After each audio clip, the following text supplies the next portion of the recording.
But मैं 14 years Mumbai रहा. I am loving Gurgaon, moving to Gurgaon, I am loving it because of इस thing called L1 shop. जो लोग गुड़गांव के नहीं, मैं आपको बता दूं, L1 शॉप, वहाँ पे दारू की दुकान है. दुकान बोलना उसको गलत है, इट्स अ शोरूम. मैं, और देखो, मैंने अपने सारे 20s मुंबई में स्पेंड करे, तो मेरा ड्रिंकिंग करियर वहीं से शुरू हुआ था. तो मुझे चीज़ों का नहीं पता था भाई. मैं पहली बार गुड़गांव गया, मैंने ब्लैक लेवल खरीदी, मेरी आंखों में आंसू ही आ गया. जितनी की गुड़गांव में ब्लैक लेवल आ रही है, मुंबई में सिर्फ चकना ही आ रहा है. एंड मुझे नहीं पता था वहाँ पे कल्चर भी क्या है गुड़गांव में, कि आपने L1 के बाजू में BYOB रेस्टोरेंट्स हैं, तो यहीं से दारू खरीदो और वहां बैठ के खाना खाओ. और अगर रेस्टोरेंट नहीं होंगे तो आप बाहर बैठ के गाड़ी में खा लो. उनको लगता है आपने बस शराब खरीद ली, अब कहाँ जाएंगे शराब पीने के लिए, बाहर बैठे और पी ले. बट मैंने तो ये सब नहीं देखा था. तो मैं तो लोगों को स्टिंग का ही दे रहा हूँ, करते जा रहा हूँ कि कितने बदतमीज लोग हैं, बाहर ही बैठ के पी रहे हैं. गाड़ी में डॉक्टर के साइन है, लॉयर के साइन है. मैं कहा पढ़े लिखे लोग भी ऐसी हरकतें कर रहे हैं. पुलिस की गाड़ी देखी, मैं कंप्लेंट करना चला गया, वो भी पैगी लगा रहे हैं. उल्टा मुझे देख के पुलिस वाला बोला, क्या हुआ सरदार जी, आपको भी चाहिए क्या? मैंने कहा सर ये लीगल है गुड़गांव में? कह रहे लीगल कुछ नहीं होता, बट अलाउड सब कुछ है. मैंने कहा ये तो गुड़गांव की टैगलाइन होनी चाहिए, लीगल कुछ नहीं है बट अलाउड सब कुछ है. तो एक मैं आपको स्टोरी सुनाने वाला हूँ. ये पिछले साल हुआ था, मेरे साथ नहीं हुआ था, ये न्यूज में आई थी स्टोरी. और जो भी मैं आपको स्टोरी के बारे में बता रहा हूँ वो सब सच है, ठीक है? मेरी तरफ से कोई एग्जैजरेशन नहीं है. एक इंसान L1 के बाहर बैठ के अकेला गाड़ी में पी रहा था और एक बोतल खत्म कर गया. फिर वो दूसरी बोतल खरीदने गया. पहले तो एक Ravi Shastri level of respect. दूसरी बोतल खरीदने गया, बोतल 2000 की, इसने UPI कर दिए 20,000. और ये बात इसे खुद रियलाइज नहीं हुई है, इसे L1 वाले ने बताया कि भैया 2000 की बोतल है, आपने 20,000 दे दिए, बोतल लेनी है पेटी. नहीं बोतल ही चाहिए बोतल. तो L1 वाले ने 18,000 कैश वापस दिया. इस बात पे तो मेरे दिल में L1 वाले के लिए इज्जत बढ़ गई. बेजला हराम का पैसा चाहिए नहीं, वैसी बहुत मुनाफा है. मैं आपको बता रहा हूँ, कहीं और जाकर फालतू पैसे तो वो लोग रख लेंगे. आप हल्दीराम में तो हल्दीराम रख लेंगे. तो हल्दीराम बोलेगा राज कचौड़ी है 25,000 की. फूड इन्फ्लेशन में टमाटर बहुत महंगे खरीदे थे. नाउ एट दिस पॉइंट, जब आपने 2000 की जगह 20,000 UPI कर दिए और ये बात आपको खुद रियलाइज नहीं हुई है ना, I think it's a sign that you are done for the day, maybe even a week. हम सब यहाँ पीने वालों ने उम्र के साथ अपने साइन समझ लिए. लाइक मेरा साइन क्या, जब मैं बहुत ज्यादा पी लेता हूँ मैं बहस करने लग जाता हूँ. Doesn't matter the topic, I can debate both for and against.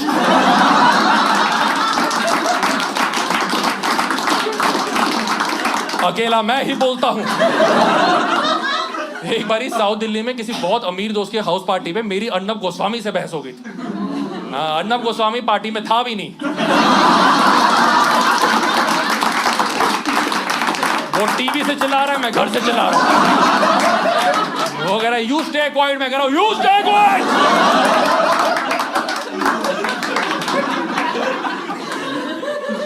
But हमारा जो स्टोरी का हीरो है, लेट्स कॉल हिम देवदास, बेचारे का दिल ही टूटा होगा जो इतनी पी रहा है बैठ के. He did not give up. वो गाड़ी में बैठ गया दूसरी बोतल पीने के लिए भी. At this point a stranger joined him कि सर आप भी अकेले मैं भी अकेला, क्यों ना साथ में अकेले हो जाए. और इसने बिठा लिया. ये है भाई शराब के साथ मैंने देखा है, कुछ पैक के बाद ना हम सबके अंदर से एक विजय माल्या निकल कर आता है कि जिसको शराब पीनी है मैं पिलाऊंगा. फिर सुबह बिल देखकर एक और विजय माल्या निकल कर आता है कि कैसे बैंक से लोन ले लेकिन चुकाए ना इसको. इन दोनों ने बैठ के दूसरी बोतल भी खत्म कर दी.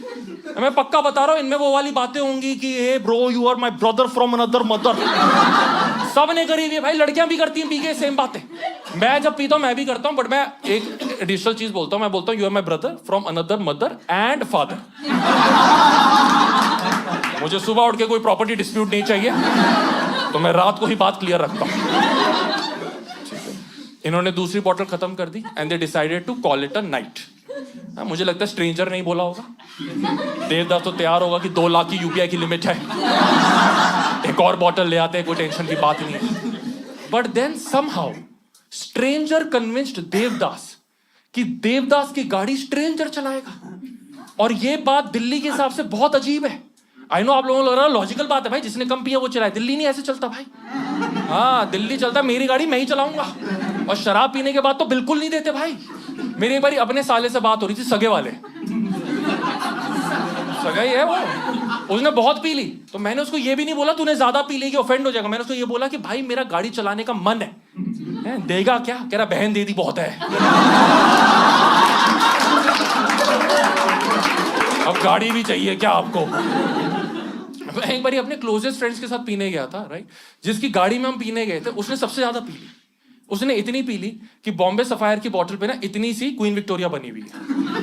वो 5 मिनट तक उनको घूरे जा रहे हैं। 5 मिनट बाद घूरने के बाद हमें कह रहा है ये अपनी जवानी में बहुत हॉट होगी। हाँ एक बदतमीज दोस्त उसने ओल्ड मॉन्क दिखा दी, कह रहे ये अंकल कैसे लग रहे हैं। लगे हाथ सारे खुलासे हो जाए आज। तो हमने दोस्त को बोला कि तू गाड़ी नहीं चलाएगा भाई। हमने चाबी छीनने की कोशिश करी, उसने चाबी अपने अंडरवेयर में डाल दी। अब हमने तो इतनी पी रखी थी कि हम वहां जाएंगे, पर हमने कहा अब तो साले तेरे को उबर में घर लेके जाएंगे। वो मान नहीं रहा उबर में बैठने से।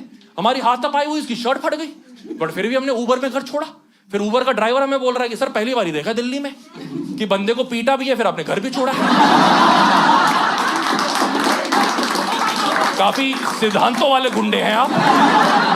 मैंने कहा yes yes we accept the compliment. But वो मेरे दोस्त का अब नया लिमिट हो गया पता है। वो बियर भी पीने बैठता है, वो बॉम्बे सफायर की बोतल रख लेता है। जैसे उसे क्वीन विक्टोरिया थोड़ी सी क्यूट लगती है, तब मेरा हो गया मेरा हो गया। मैं और नहीं पी सकता। Let's come back to the story. गाड़ी स्ट्रेंजर चला रहा है, बाजू में देवदास बैठा है। गाड़ी किसकी? देवदास की। कुछ दूर आगे जाके स्ट्रेंजर ने देवदास को गाड़ी से उतार दिया।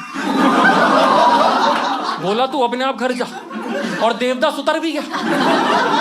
ना आप लोगों को क्या लग रहा है कि देवदास गिरा पड़ा होगा, एकदम खत्म होगा सड़क पे? नहीं, ये इतने होश में था कि इसने ऑटो पकड़ा। Yes, now some of you must be thinking उसको चमका होगा, अरे गाड़ी तो मेरी है मैं चेस करता हूं। नहीं, ये ऑटो पकड़ के मेट्रो स्टेशन गया और मेट्रो से दिल्ली वापस घर गया। ये कौन सा नशा है भाई, जिसमें इंसान अपनी गाड़ी भूल गया लेकिन मेट्रो का रूट उसे याद है। एंड आप देखिए कितना रिस्पॉन्सिबल नशा है। ये नहीं कि कैब और ऑटो में घर चला जाओ, नहीं इतने पैसे नहीं बर्बाद कर सकता। मेट्रो में जाऊंगा, पाई पाई जोड़ूंगा और एक दिन L1 के बाहर लुटा दूंगा सबको। मजेदार बात, ये बंदा घर पहुंच भी गया। अगले दिन उठा, मुझे लगता है शाम को ही उठा होगा, समझ में नहीं आ रहा होगा ये 5 PM है या 5 AM है। फोन ढूंढने की कोशिश करी, फोन नहीं मिल रहा। एक बारी के लिए सोचा होगा ऑफिस वाले लैपटॉप में चेक कर लेता हूं, फिर ऑफिस का लैपटॉप ही नहीं मिल रहा। फिर सोचा होगा शायद दोनों गाड़ी में रह गए। नीचे गया तो गाड़ी भी नहीं मिल रही। फिर हैंगओवर मूवी की तरह उसे स्टेप्स ट्रेस करे होंगे। फिर चमका होगा ये कल रात जिसको ब्रदर फ्रॉम अनदर मदर समझ के पिला रहा था, वो तो दीवार मूवी वाला भाई निकला। क्योंकि फोन, लैपटॉप, गाड़ी 18,000 कैश तो वो ले गया, इसके पास सिर्फ माँ छोड़ गया।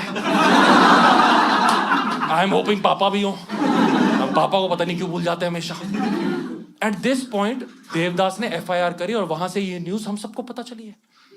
मेरे साथ ही हुआ होता ना, मैं तो FIR ना करता। कैसे एडमिट कर लो यार, मैं तो चुपचाप अपनी जिंदगी जीता रहता। हाँ, एक ओप्पो का फोन ले आता कि हमेशा से यही था मेरे पास। दोस्त पूछे गाड़ी कहाँ गई, मैंने कहा बहन की शादी थी दहेज में दे दी। अरे सेकेंड हैंड गाड़ी, मैंने कहा लव मैरिज है चलता है, नो डिबेट्स। इस बंदे ने FIR करी और वहां से न्यूज हम सबको पता चली। बट आपको पता है उसके बाद गुड़गांव पुलिस ने इन्वेस्टिगेट करा, गुड़गांव पुलिस को गाड़ी मिल गई। हाँ, जिस पॉइंट पे वो स्ट्रेंजर क्या चोर ही था, जिस पॉइंट में चोर ने देवदास को उतारा उससे 500 मीटर 600 मीटर दूर गाड़ी मिल गई। गाड़ी में फोन भी मिल गया, लैपटॉप भी मिल गया। वो चोर सिर्फ 18,000 कैश ही लेके गया। वही फोन लैपटॉप को उसको क्या, उसकी कौन सी IT की नौकरी है? उसको तो आप समझिए उसकी लाइफ कितनी बढ़िया सेट है। वो रोज रात को 9 साढ़े 9 तो नहाने जाता होगा कि दिहाड़ी का टाइम हो गया। L1 शॉप तक जाना है, वर्क लाइफ बैलेंस बिल्कुल बढ़िया है। 5 किलोमीटर में 5,000 है गुड़गांव में, है, फिर कैश में कमाई कर रहा है, इनकम टैक्स नहीं दे रहा, शराब भी किसी और के पैसे पे पी रहा है। थोड़ा थोड़ा तो मुझे अपनी ड्रीम जॉब की तरह लग रहा है। घर वाले भी डांट नहीं सकते कि बेटा फिर से पी कर आ गया। बोलेगा मम्मी स्प्लिट एसी चाहिए नहीं चाहिए, मम्मी कह रही लगा पैक तू। बट मुझे स्टोरी में ये बात अजीब लगी कि अगर उसको 18,000 कैश ही लेना था तो उसने इतना सब कुछ क्यों करा देवदास के साथ? और अगर चोरी करनी थी तो कम से कम फोन तो ले ही जाता। फोन तो हम सब भी कुछ ना कुछ कर लेंगे यार, चोरी का मिले तो कुछ नहीं तो घर में कोस्टर की तरह यूज कर ले। और रिश्तेदार भी कह रहे बेटा आप आईफोन के ऊपर चाय पीते हो। He is like that's how I roll bitches. पर मुझे लगा उसने देवदास के ये सब इसलिए करा है क्योंकि वो देवदास को एक लेसन सिखाना चाहता था। मुझे लगता है ये चोर हमेशा से चोर नहीं था, ये पहले एक सोशल वर्कर था। ये L1 के बाहर खड़ा होकर लोगों को पैम्फलेट देता था कि इतनी शराब मत पिया करो। लोग उसी पैम्फलेट में बियर लपेट लेते कि बहुत ठंडी है, थैंक यू सो मच। तो ये वाला ही दलदल में घुसना पड़ेगा। बिकॉज अब आप समझो जो उसने देवदास के साथ कर दिया, अब देवदास के लिए शराब पीना एक ट्रॉमेटिक इवेंट है। देवदास कभी इतनी शराब तो नहीं पी पाएगा। उसके साथ कोई और भी पी रहा हो ना, उसको बोले कि hey we are brother from another mother, इसने कोनियां मार देनी। कह रहे अभी मैं तो मामे का ही बेटा हूं। अकेला तो L1 के बाहर कभी ना पिए। किसी महंगे क्लब में भी जाके देवदास अकेले शराब पिए ना, कोई लड़की आके भी फ्लर्ट करे कि आप भी अकेले मैं भी अकेली, क्यों ना साथ में अकेले हो जाएं। तो ये बोलेगा पहले तो अपना KYC करवा। इसके लिए KYC का फुल फॉर्म भी होगा, नो योर चोर। थैंक यू दोस्तों फॉर वॉचिंग द वीडियो। अगर आपको वीडियो अच्छी लगी तो चैनल को सब्सक्राइब करना मत भूलना, एक कमेंट छोड़ना मत भूलना। अच्छी अच्छी बातें लिखोगे तो ही यूट्यूब को पता चलता है कि ये वीडियो अच्छी है, हमें और लोगों को भी दिखानी चाहिए। वीडियो को लाइक करना मत भूलना और अपने दारू पीने वाले दोस्तों के साथ तो बिल्कुल शेयर करो। उसके अलावा मेरा टूर मिड लाइफ घबराहट चल रहा है, मैंने मार्च तक की टिकट्स लाइव कर दी है। कौन सी सिटीज है सब पिन कमेंट में आपको मिल जाएगा। तो आओ यार लाइव शोज पे मिलते हैं। आप लोग आओगे तभी तो मैं और वीडियोस रिकॉर्ड कर पाऊंगा, उनको रिलीज कर पाऊंगा। तब तक के लिए अलविदा।